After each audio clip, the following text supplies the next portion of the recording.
I never thought I'd be thanking my uncle for firing me from my family's company, but sometimes the worst betrayals lead to the sweetest victories. Before I tell you how I turned from a terminated employee to the majority owner of Sullivan Industries, let me know where you're watching from in the comments. If you've ever been underestimated by your own family or pushed out of something you helped build, this story is for you. Hit that like button because the revenge in this story is better than any golden parachute. My name is James Sullivan, and at 32, I learned that sometimes you have to lose everything to gain even more. But let me take you back to where it all began, in the gleaming headquarters of Sullivan Industries in downtown Chicago, where my family's name stood proudly on the 60th floor of a building I thought I'd run someday. Sullivan Industries wasn't just a company, it was our legacy. My grandfather, Patrick Sullivan, started it in 1962 with nothing but a small electronics repair shop and a vision for something bigger. Through innovation and relentless work, he built it into one of the Midwest's largest technology manufacturing companies. Growing up, every family dinner was a business meeting, every holiday a chance to discuss quarterly projections. I was the eldest grandchild, and from the moment I could walk, I was being groomed to eventually lead the company. While other kids spent summers at camp, I was interning in different departments, learning every aspect of the business from the ground up. My grandfather's words became my mantra. Know the business from the foundation to the penthouse, James. Real leaders understand every floor. By 16, I could read financial statements better than my textbooks. At 18, I was working on the factory floor during school breaks, learning about our manufacturing processes firsthand. My father, Michael Sullivan, ran operations while my uncle, Robert Sullivan, handled the financial side. They were supposed to be equal partners, but Uncle Robert had always been better at corporate politics than my more straightforward father. Business is about more than just products and profits, James, my grandfather would tell me during our private mentoring sessions in his home office.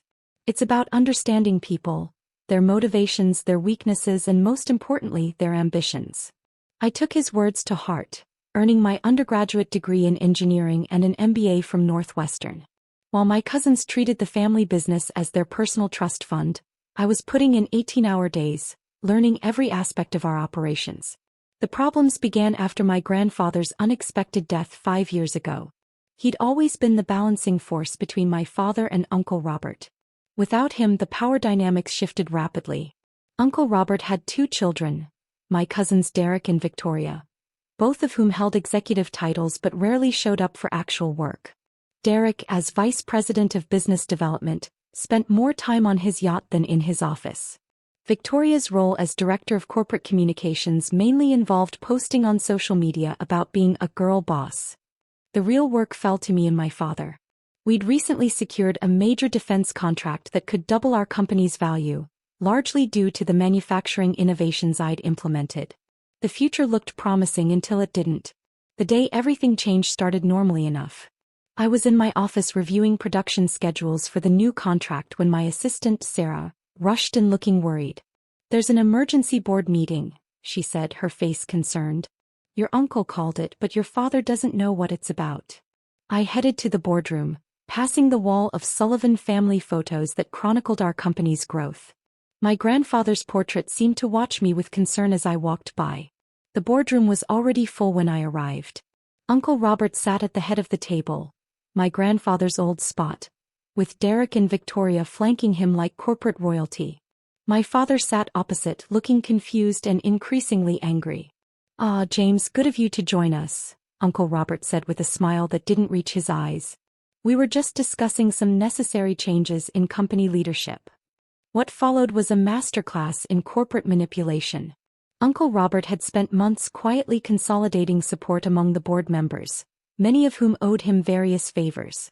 He presented a series of concerns about my management style, claiming I was too aggressive in my growth strategies and disrespectful of traditional company values. "The defense contract you negotiated," he said, shuffling through papers, "while impressive in scope, exposes us to unnecessary risk. The board feels we need more experienced leadership." My father stood up so quickly his chair fell backward. "This is ridiculous. That contract could transform our company. James has done more for Sullivan Industries in 5 years than your children have done in their entire careers." "Mind your tone, Michael," Uncle Robert replied coldly. "Remember, You're not the only Sullivan who can make decisions anymore. The vote was quick and brutal. Thanks to Uncle Robert's maneuvering, the board voted to terminate my position and transfer my responsibilities to Derek. My father's protests were drowned out by corporate legalese about restructuring for company stability. "This is about teaching you humility, James," Uncle Robert said as security waited to escort me out. "You've forgotten your place in the family hierarchy. Perhaps some time away will help you remember it." Derek couldn't hide his smirk as he added, "Don't worry, cousin. I'll take good care of your office. That view of Chicago is wasted on someone so limited in vision." I stood slowly, straightening my tie. "Interesting choice of words, Uncle Robert. Humility. Place. Limited vision. I'll remember those." "Are you threatening me?" he asked, eyebrows raised. "Not at all," I replied calmly. "Just taking notes for future reference." As security escorted me to my office to collect my belongings, I passed that wall of family photos again. My grandfather's eyes seemed different now, not concerned but determined. I remembered more of his lessons, ones that hadn't made sense until this moment. "Always have a backup plan, James," he'd told me once. "And remember, the best moves in business are the ones nobody sees coming." Sarah was waiting in my office, tears in her eyes. "They can't do this," she whispered, helping me pack my personal items. "This company needs you." "It's okay, Sarah," I said, taking one last look at the city skyline from my soon-to-be former office. "Sometimes you have to lose the battle to win the war." My father caught up with me at the elevator. "This isn't over," he promised, his face red with anger. "Robert's gone too far this time." I hugged him briefly. "You're right, Dad. It's not over. But for now, play along. Trust me."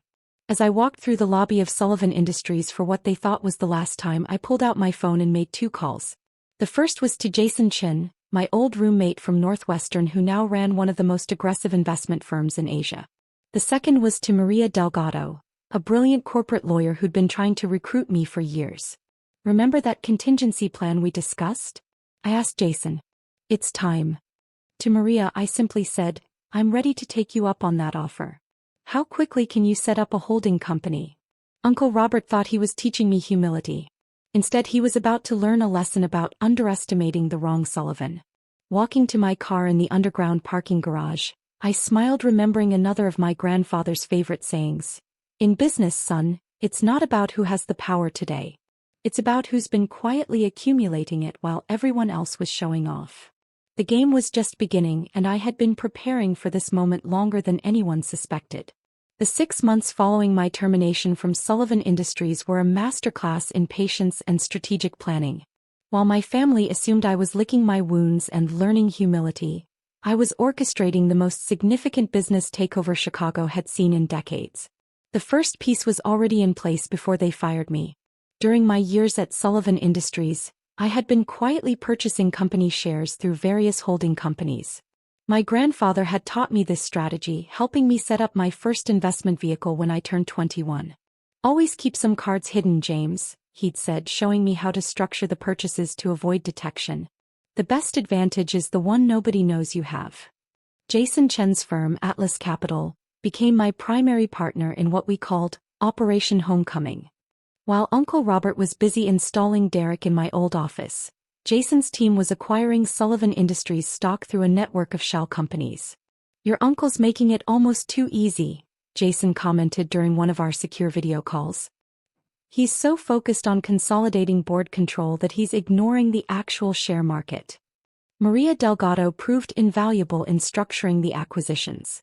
"Your uncle's weakness," she observed, reviewing the company's shareholder records, "is that he thinks control means having the loudest voice in the room. He's forgotten that true power often whispers." The most challenging part was maintaining appearances. I took a consulting position with a tech startup, making sure word got back to Uncle Robert that I was settling for a lesser role. Derek, predictably, couldn't resist gloating. "Heard you're working for some app company now," he texted one night. "How's that humility lesson going, cousin?" I let him think I was defeated. Meanwhile, I worked 18-hour days, splitting time between my cover job and my real mission. The startup CEO, a friend from business school, was happy to play along, understanding that sometimes the best moves in business require a little misdirection.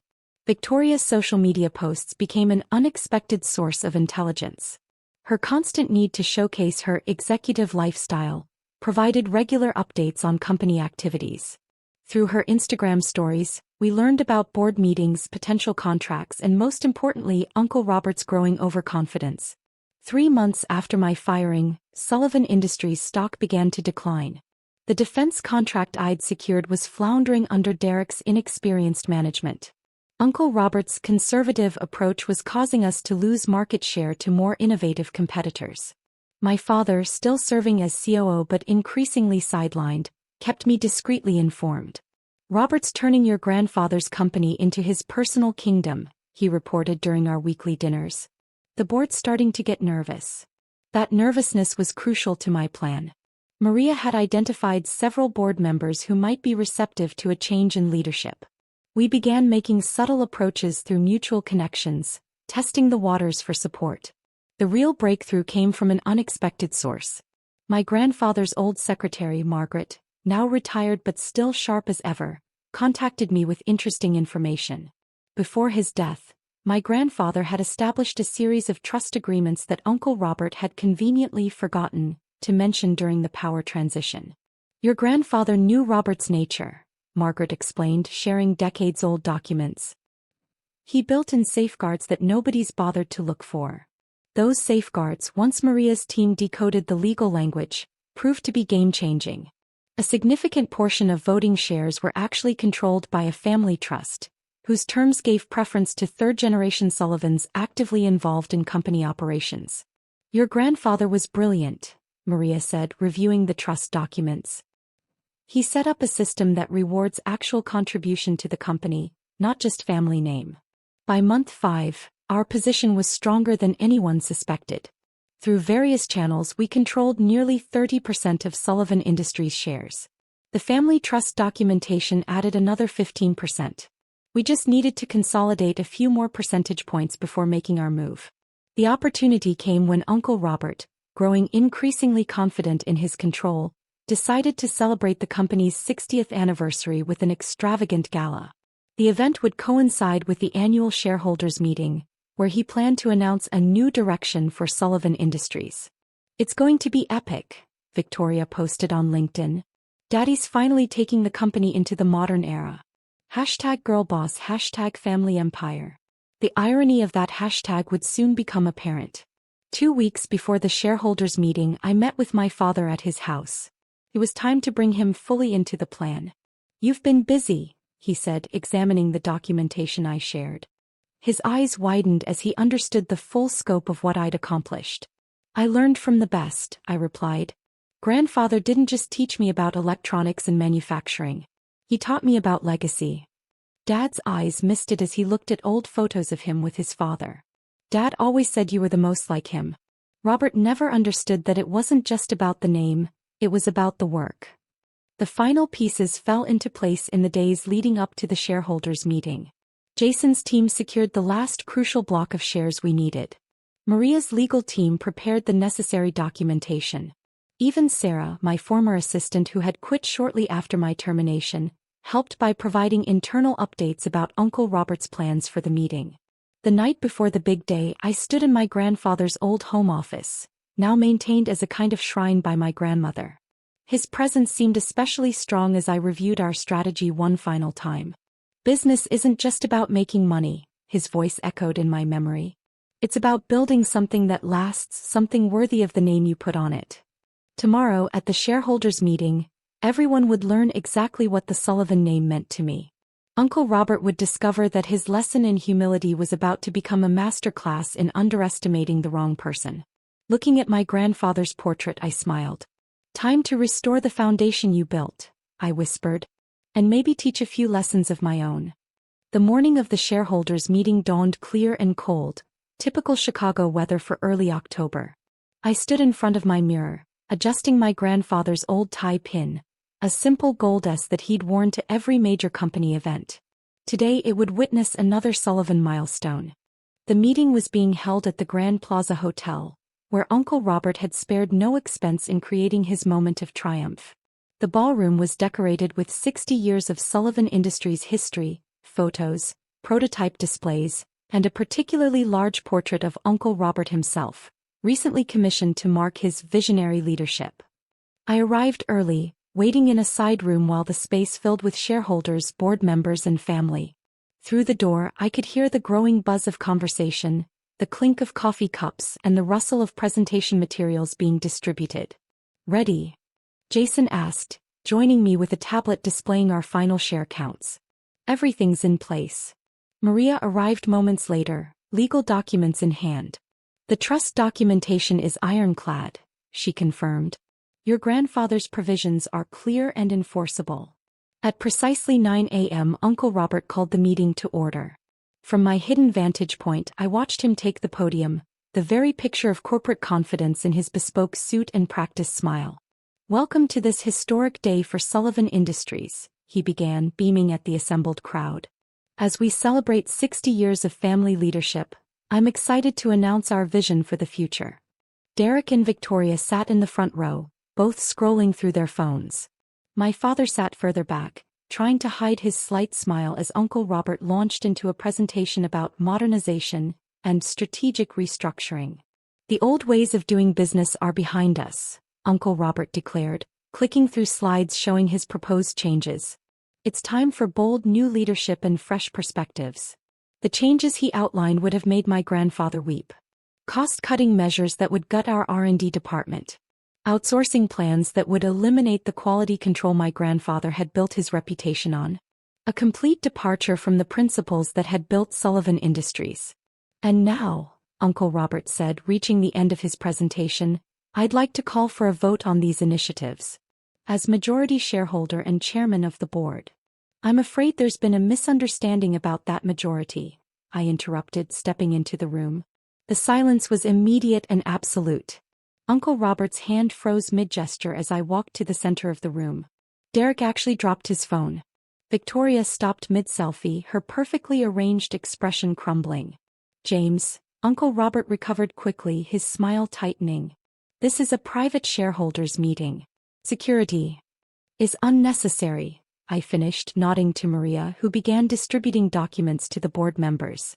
"As a major shareholder, I have every right to be here." "Major shareholder?" Derek scoffed. "You don't have any shares. They were part of your termination agreement." "Those shares were," I agreed. "But not the ones I've been acquiring for the past decade. And certainly not the ones controlled by grandfather's family trust." The board members were now reading through Maria's documents, their expressions shifting from confusion to understanding. Uncle Robert snatched a copy, his face darkening as he read. "This is impossible," he muttered. "These trusts were dissolved." "Were they?" I asked, stepping up to the podium. "Or did you just assume they were because nobody had claimed them?" Grandfather was very specific about the conditions under which these shares could be exercised. Jason stepped forward, connecting his tablet to the presentation screen. The ownership diagram that appeared caused audible gasps throughout the room. "As you can see," I continued, "through various holdings and trust arrangements, I now control 51% of Sullivan Industries' voting shares. And my first act as majority shareholder is to call for a new vote, one on leadership." Uncle Robert's face had gone from red to white. "You can't do this. The board serves at the pleasure of the shareholders," Maria interjected smoothly. "And Mr. Sullivan has the votes to reconstitute it entirely." The next hour was a blur of legal proceedings and corporate governance. When the dust settled, the changes were dramatic. I was installed as CEO, my father restored as full president of operations. Uncle Robert, Derek and Victoria were removed from their positions, though offered ceremonial roles to save face. "This is our legacy," I addressed the shocked room. "Not a playground for entitled executives, not a piggy bank for family members who never learned the value of work. This is Sullivan Industries, built by a man who understood that true success comes from innovation, quality, and respect for every employee who helps build our products." The vote to reject Uncle Robert's modernization plan was unanimous. The board members, many of whom had known my grandfather, seemed relieved to see the company returning to its core values. As the meeting concluded, Uncle Robert approached me, his swagger replaced by uncertainty. "You planned this all along," he said. "Even before the firing." "No, Uncle Robert," I corrected him. I learned it. From every dismissive comment, every time you underestimated me, every moment you thought you were teaching me humility. The lessons just weren't the ones you intended. The aftermath was both swift and far-reaching. News of the change in leadership sent Sullivan Industries stock soaring. Employees celebrated the return of what they called real Sullivan leadership. The defense contract, nearly lost under Derek's mismanagement, was saved and expanded. Victoria's final Instagram post about Sullivan Industries read simply, "Sometimes the boss girl gets bossed. Living my best life in Bali. #new chapter #blessed." Derek tried to launch his own tech company but discovered that yacht maintenance skills didn't translate well to actual business management. A month after the takeover, I sat in my grandfather's old office. My office now, looking at his portrait on the wall. "You knew this might happen," I said to his smiling image. "That's why you set up those trusts, why you taught me everything from the ground up." My father entered carrying a familiar wooden box. "Found this in the storage room," he said. "Dad always said it was for the right moment." Inside was my grandfather's old nameplate, the one that had sat on his desk during the company's early days. Simple brass engraved with "Patrick Sullivan, founder," and below it his favorite saying, "Build from the foundation up." I placed it on my desk next to my modern one. Old and new, foundation and future, exactly as it should be. That evening as I walked through the factory floor, something Uncle Robert had never done, I stopped to talk with Frank, our longest-serving line supervisor. "Your grandfather used to do this," he said, smiling. "And every day where the real work happens." He'd say. "Real leaders understand every floor," I finished. "Some lessons stick with you." Sullivan Industries continued to grow, but now with purpose and principle. We maintained the innovation my grandfather had valued while honoring the craftsmanship he'd built his reputation on. The Sullivan name once again stood for something more than profit margins and power plays. Uncle Robert still serves on the board, though his role is largely ceremonial. Sometimes during meetings I catch him watching me with a mixture of respect and regret. He learned his own lesson about humility, though not the one he'd intended to teach. As for me, I keep my grandfather's tie pin on my desk, a reminder that true leadership isn't about power or position. It's about understanding your foundation, valuing every person who helps build your success, and never forgetting that the most important lessons often come from the people you're trying to teach. Sometimes the best revenge isn't about getting even. It's about getting better. Better than they expected, better than they believed possible, better than even you imagined. That's the real Sullivan legacy.